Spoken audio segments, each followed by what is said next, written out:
Hi everyone! Wow, this is kind of weird. I feel like this is the first time in like a month that I've filmed.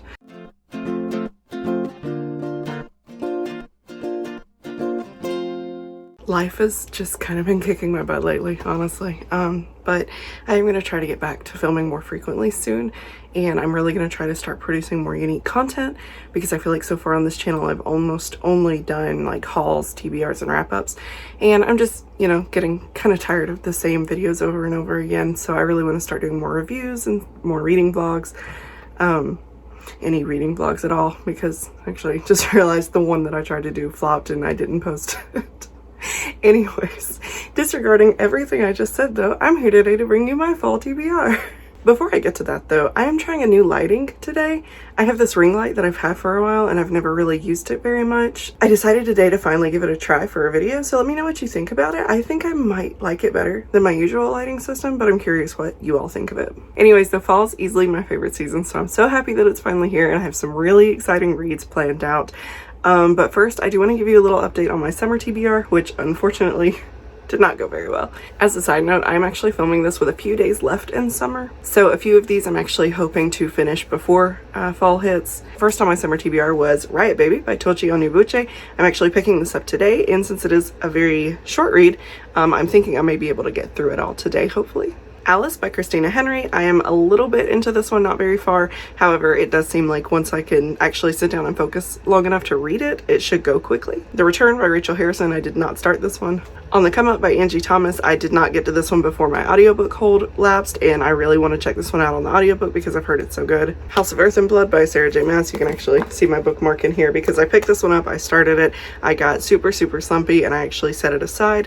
I may try to pick this back up before fall, but I'll probably save it for next month. The Library of the Unwritten by A.J. Hackworth. I have not started this yet. Tunnel of Bones by Victoria Schwab. I have not started this yet. However, spoiler alert, you're probably about to see this one again. The Wives by Taryn Fisher. I did read this. I hated it. And Full Tilt by Emma Scott, which I also read and kind of hated. I gave it like 2.5 stars. And yeah, we're just not going to talk about that anymore because summer was a failure. Summer is always my worst reading season, and this summer in particular was just really bad, and I've been in a slump for like 2 months, so we're just gonna move on. So for my fall TBR, I am nothing if not predictable because I went totally spooky, which honestly, any excuse.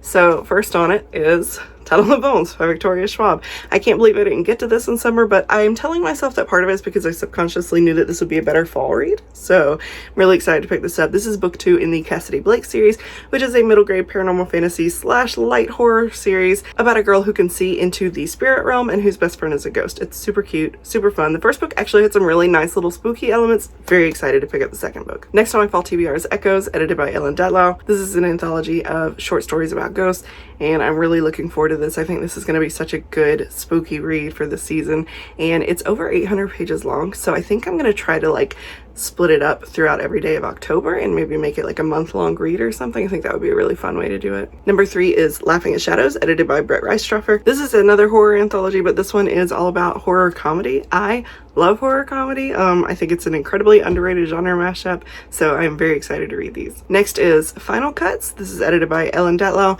The full title is Final Cuts, New Tales of Hollywood Horror and Other Spectacles. This is not the finished cover, I'll put it up here, but this is a collection of short stories that are all retelling classic horror film tropes. Next is The Only Good Indians by Stephen Graham Jones. I can't believe that I haven't finished this yet. I actually picked this up over the summer, and when I hit that really bad slump, this was one of the books that I decided to set aside only because I want to be able to enjoy it to its fullest, because I really love Stephen's writing. I think he's got such a fascinating storytelling style. Anyways, this is an adult horror novel about a group of Blackfeet Native Americans who are being haunted by the spirit of an elk that they hunted on sacred ground, I think.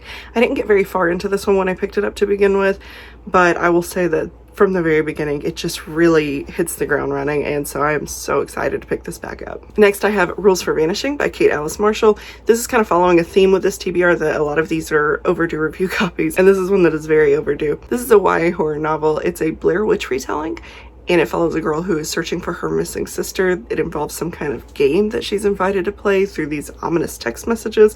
I don't know, it sounds very cool. I'm very sad that I haven't gotten to it yet, but I'm very excited for it. Next on my list is We Live Inside Your Eyes by Kalen Patrick Burke. This is one of his short story collections, and if you've been around a while, you already know Kalen is one of my favorite horror authors, and I think his short story collections are so good.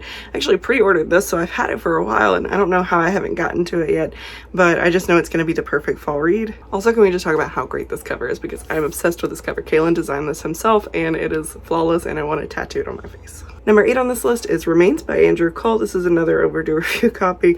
This one I actually have a reason for, though. This follows a woman who is grieving the loss of her son who was brutally murdered.